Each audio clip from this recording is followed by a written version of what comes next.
एक समय की बात है, एक राज्य में मंगरू नाम का व्यक्ति रहता था। मंगरू बहुत बड़ा साहूकार था। वो पैसों से जितना धनी था, मन से उतना ही मैला।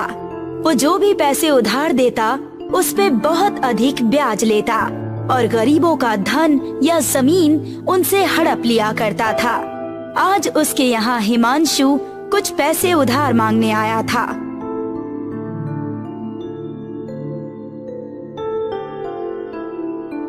साहूकार भैया, कुछ पैसे उधार चाहिए थे।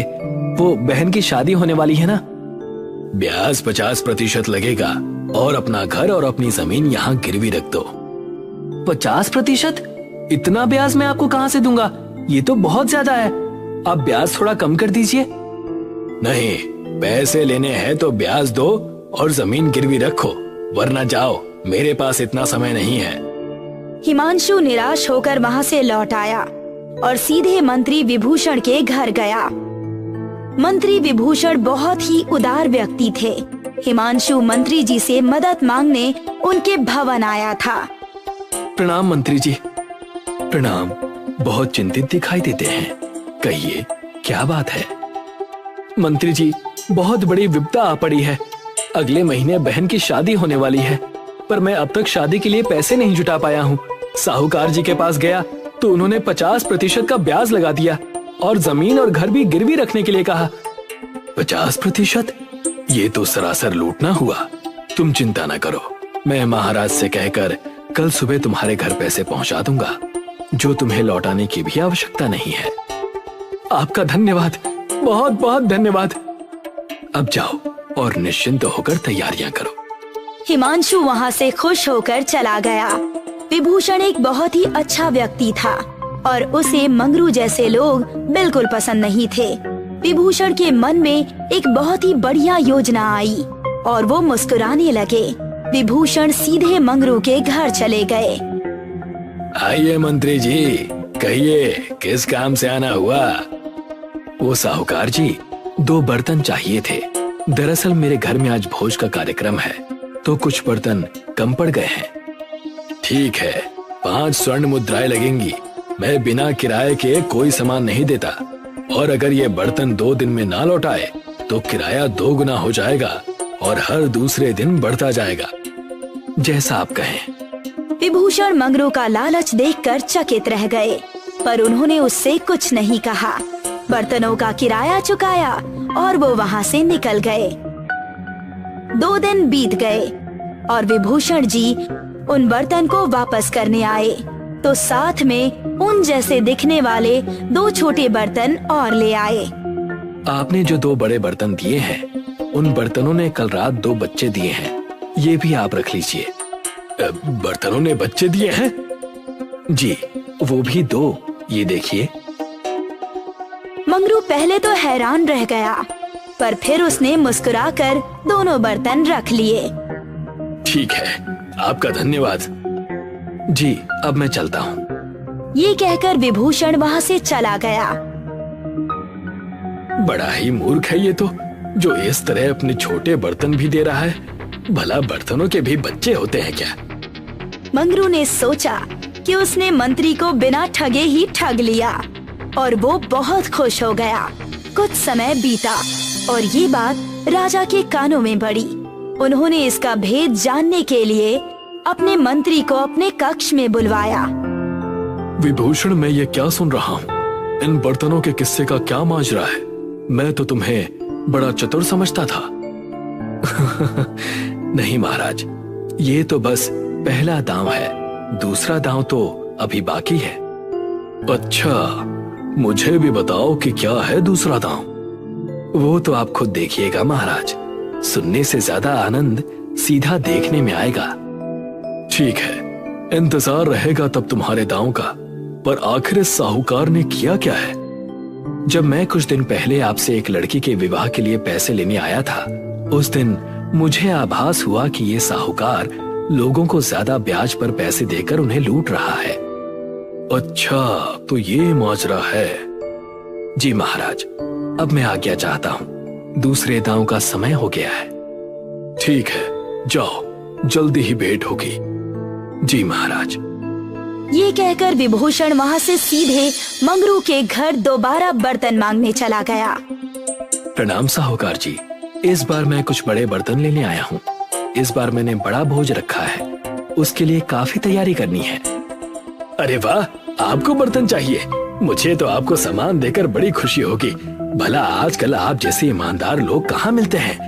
आप तो मेरे बर्तनों के बच्चे भी दे गए थे, वरना लोग तो नाम भी ना लेते और उसे अपने पास रख लेते। जी कोई बात नहीं, ईमानदारी में ही तो आनंद है। बिल्कुल सही कहा आपने। मंत्री जी, आप इन बर्तनों को ले जाएं, क्योंकि वो बच्चे देने वाले हैं। मुझे पक्का यकीन है कि जब 2 दिन बाद आप इन्हें लौटाने आएंगे तो इनके बच्चे भी इनके साथ होंगे। क्या सच? बड़े ही आनंद की बात है। मैं जरूर 2 दिन बाद इन्हें आपको लौटा दूंगा और इनका खास ख्याल रखूंगा। अच्छा, अब मैं चलता हूँ। जैसे ही विभूषण बैलगाड़ी में बर्तन रखने लगा, मंगरू ने आवाज लगाई। अरे मंत्री जी, इसकी 20 स्वर्ण मुद्राएं हुई, वो तो दे दीजिए। क्षमा करिए साहूकार जी, मेरे ध्यान से निकल गया। ये लीजिए। विभूषण ने 10 स्वर्ण मुद्राएं दी और दोनों बड़े बर्तन लेकर वहाँ से चला गया।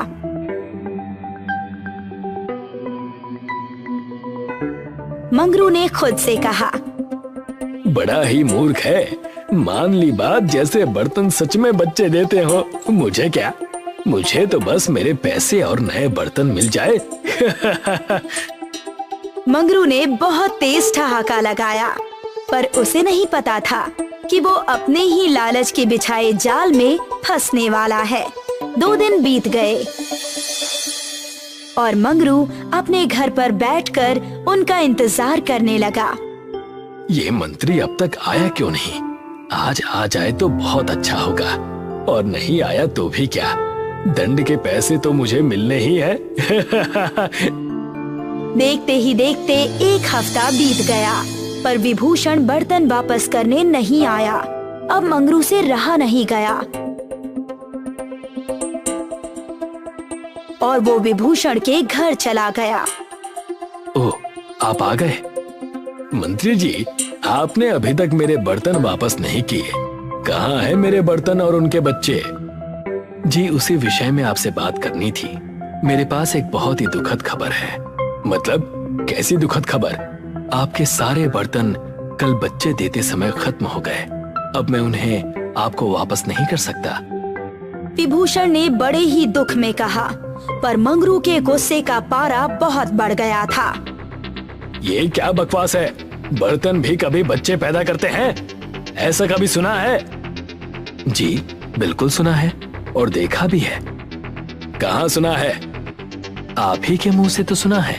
आप भूल गए कैसे उस दिन आपने मुझसे बर्तन के 2 बच्चे लिए थे, और जब मैं फिर बर्तन मांगने आया तो आपने कहा कि आपके बर्तन बच्चे देने वाले हैं, तो मैं उनका खास ख्याल रखूं। चुप करो, मुझसे बकवास मत करो और मेरे बर्तन लौटाओ। कैसी बातें करते हैं? जब वो मर गए तो मैं आपको कैसे लौटाऊं? चलो मेरे साथ, इसका फैसला अब महाराज करेंगे। मैं तुम्हें छोड़ूंगा नहीं मंत्री। चलिए, मैंने कब मना किया है चलने से? आज ही इसका फैसला किया जाएगा। बहस अब लड़ाई में बदल गई थी और मामला महाराज तक चला गया। दोनों को उनके कक्ष में बुलाया गया। 2 सैनिक राजा के साथ मौजूद थे और राजा अपने कक्ष में बैठे थे। महाराज अंदर से काफी खुश थे, क्योंकि उनके मंत्री ने कुछ नया खेल रचा था।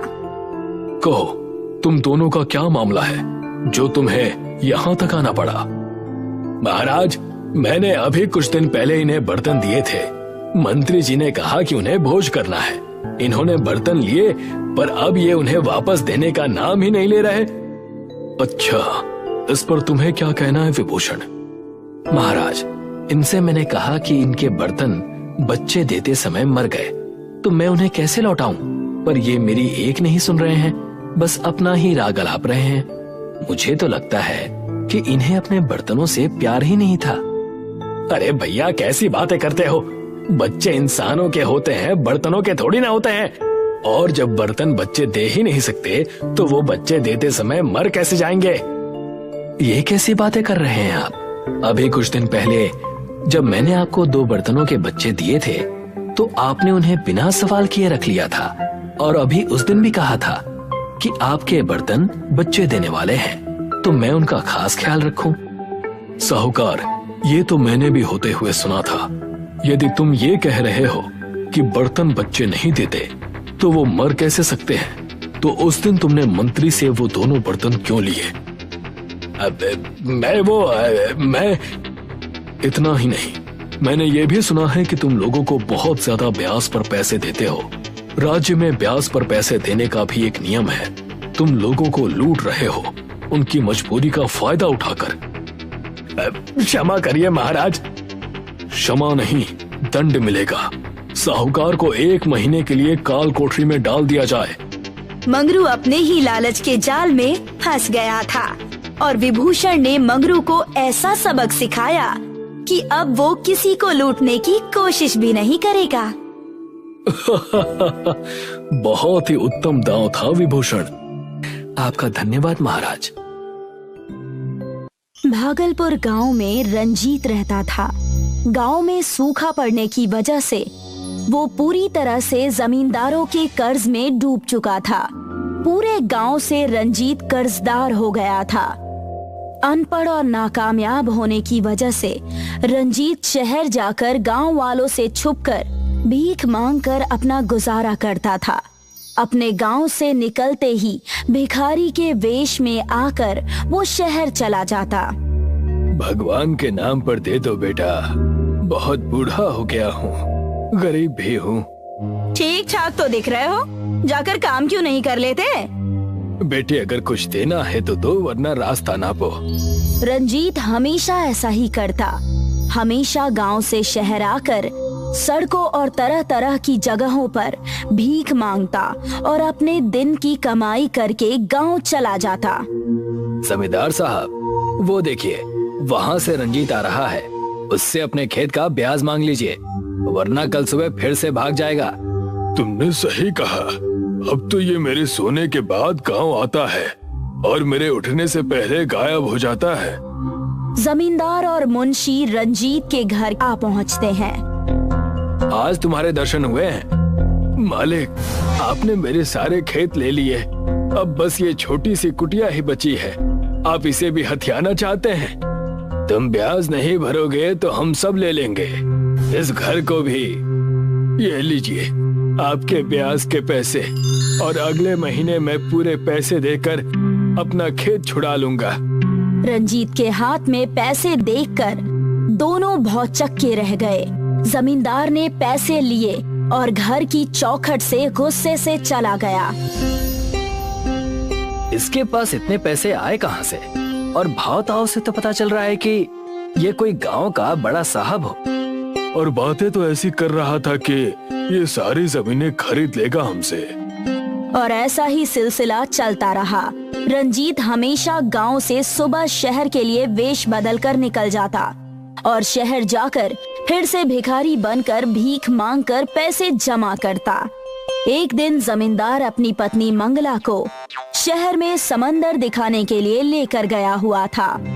वहां जाकर जमींदार ने देखा कि रंजीत भीख मांग रहा था। तुम मुझे 1 दोगे, भगवान तुम्हें 10,000 देगा। अच्छा, तो ये है तुम्हारा नया खेल। गांव में बड़े ठाट बाट से घूमते हो और यहाँ आकर भीख मांगते हो। कृपा करें मालिक, कृपा करें, ऐसा ना करें। मैं ये बस अपना घर चलाने के लिए करता हूँ। मैंने आपके पूरे पैसे इकट्ठे कर लिए हैं और मैं जल्द से जल्द आपके पास आने ही वाला था। तुम बस गांव चलो और वहाँ चलकर देखना, तुम्हारा रहना दुश्वार हो जाएगा। जमींदार और मुंशी ने मिलकर पूरे गांव वालों को ये बात बता दी। रंजीत जहाँ कहीं भी जाता, लोग उसे भिखारी कहकर शर्मिंदा करते। अरे वो देखो, गांव के सबसे बड़े भिखारी गांव में आ रहे हैं। हाँ, जल्दी से जेब से चिल्लर निकालो, इन्हें भीख भी तो देनी है हमें।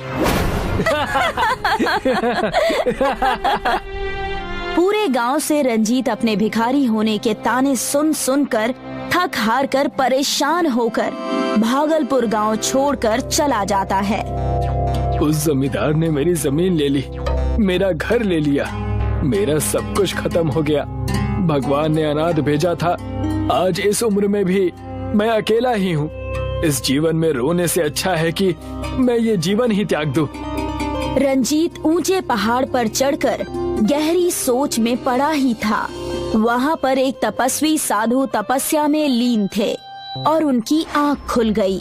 उन्होंने देखा कि रंजीत उस पहाड़ की चोटी पर खड़ा है। तुम बहुत परेशान लग रहे हो बालक, क्या समस्या है? और यहाँ इस चोटी पर सालों से कोई नहीं आया, तुम यहाँ क्यों आए हो? मैं क्या बताऊं, मेरी जिंदगी यहाँ पहाड़ से, इस खाई से भी ज्यादा गहरी और बेकार है। रंजीत अपनी सारी बातें उस तपस्वी साधु को बताता है। मेरी तपस्या भंग करने का मैं तुम्हें दंड भी दे सकता हूँ, लेकिन तुम्हारी परेशानी बहुत जटिल है, इसलिए मेरे पास तुम्हारे लिए एक बेहतरीन उपाय है। तपस्वी साधु ने अपने कमंडल से पानी का जल निकालकर रंजीत के ऊपर छिड़क दिया। रंजीत ने जैसे ही आंखें बंद की, रंजीत के ऊपर एक बड़ी सी रोशनी आ गई और रंजीत अपने भिखारी के वेश में आ गया। ये आप क्या कर रहे हैं और मैं इस भेष में कैसे आ गया? मैंने तुम्हें आशीर्वाद दिया है, तुम जब भी इस भेष में कुछ भी भिक्षा लोगे, वो भिक्षा 4 गुना ज्यादा हो जाएगी, लेकिन सिर्फ इस भेष में रहने पर ही। और इसकी शुरुआत मैं करता हूँ। आप क्या करने वाले हैं गुरुजी? मैं ये सोने के सिक्के तुम्हें भिक्षा में दे रहा हूँ। बहुत कम ऐसे होते हैं जिन्हें साधु भिक्षा देते हैं। मैं इसे तुम्हें आशीर्वाद के तौर पर दे रहा हूँ। मैं इसे एक सपना समझूं या क्या समझूं? ये मेरे साथ भगवान ने कैसा खेल खेला है, मुझे कुछ समझ में नहीं आ रहा। जैसे ही तपस्वी साधु ने एक सोने का सिक्का दिया, रंजीत के भिखारी के वेश में होने के कारण वो सिक्का 4 गुना ज्यादा हो गया। रंजीत की आंखें उन सिक्कों को देखकर हैरान हो गई। रंजीत ने उन सिक्कों को शहर जाकर एक जौहरी की दुकान पर बेच दिया और सारे पैसे लेकर गांव के पास वाली जमीन में एक बड़ा सा घर बनवाया। ठेकेदार साहब, मेरा ये घर बहुत बड़ा बनवाना।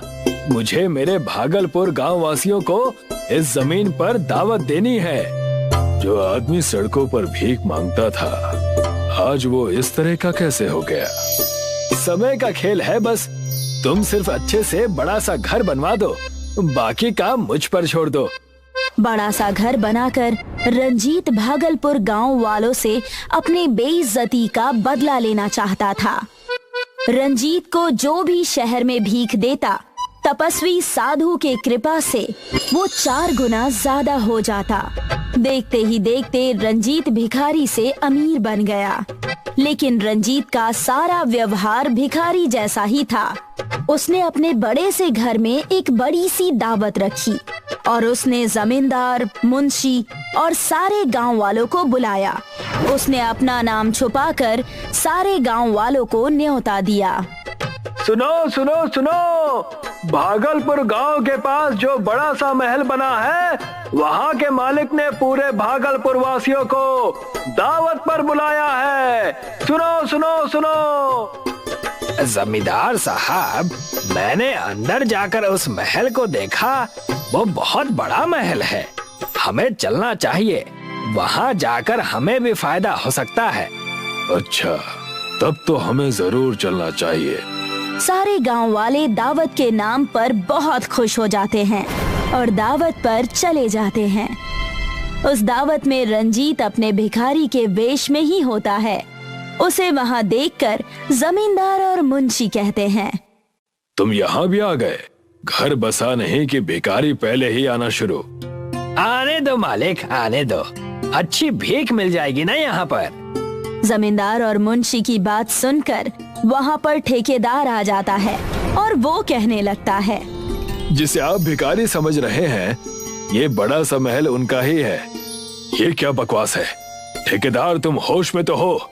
मैं सच कह रहा हूँ, ये महल मैंने ही बनाया है और ये रंजीत जी का ही महल है। लेकिन ऐसे कैसे? ये तो शहर में भीख मांगा करता था और आज इतने बड़े महल का मालिक रंजीत कैसे हो गया?